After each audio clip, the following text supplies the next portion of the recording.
Bakı Nobel Neft Klubunda Azərbaycan Xalq Cümhuriyyəti haqqında ən maraqlı 100 fakt adlı kitabın təqdimat mərasimi keçirilib. Tədbirdə ictimaiyyət nümayəndələri, mədəniyyət xadimləri və tarixsevərlər iştirak ediblər. Kitabda Azərbaycan Xalq Cümhuriyyəti haqqında ən maraqlı 100 fakt toplanıb. Burada İstiqlal Bəyannaməsinin imzalanmasından tutmuş, AXC-nin süqutuna qədər, hətta mühacirət hərəkatından da bir neçə fakt toplanıb. O dövrün yaşayışı, texnologiyası, avtomobilləri, insanların nə ilə qidalandığı, ordumuzun təminatı, belə həyati məqamlara çox üstünlük vermişik ki, insanımız bu kitabı oxuyanda Azərbaycan Xalq Cümhuriyyəti haqqında ümumi təəssüratı yaransın ki, bu insanlar o vaxtı necə yaşayıblar. Kitab BP Azərbaycan şirkətinin dəstəyi ilə çap olunub. Kitabın müəllifi Ayaz İlyasov nəşrin ərsəyə gəlmə məqsədindən danışaraq bildirib ki, əsas hədəf Azərbaycan Xalq Cümhuriyyətinin zəngin irsini geniş oxucu auditoriyasına, xüsusilə gənc nəslə daha anlaşılan və cəlbedici formada təqdim etməkdir. Müəllifin sözlərinə görə bu nəşr tarixi yaddaşın qorunmasına və milli şüurun möhkəmləndirilməsinə xidmət edir.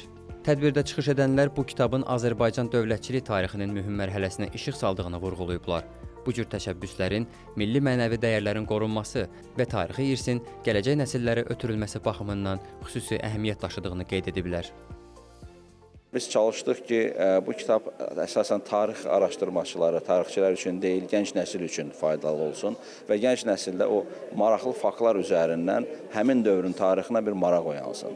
Və gənclərimiz o bəlkə də uzun tarixi araşdırmalar onlar üçün o qədər cəlbedici olmaya bilər, amma bu maraqlı faktlar üzərindən həmin dövrün zəngin tarixini, hər hansı bir məqamını onlarda maraq yaradarsaq və həmin o tarixi məqamları sonradan özdən araşdırması üçün bir belə deyək də bir qığılcım rolunu oynasın. Çox maraqlı faktlar toplanıb. Cümhuriyyət haqqında az qala hər şeyi bilirəm deyən oxucu belə mənə elə gəlir ki, bu kitabda heç vaxt heç yerdə oxumadığı bir faktla üz-üzə qalacaq.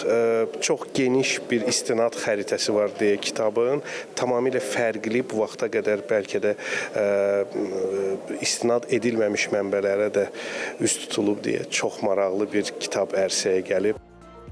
Tədbirin sonunda müəllif kitabın yazılma prosesinin maraqlı məqamlarını bölüşüb.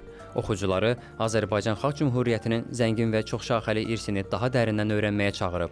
Təqdimat mərasimi səmimi fikir mübadiləsi, kitabın imzalanması və xatirə şəkillərinin çəkilməsi ilə yadda qalıb.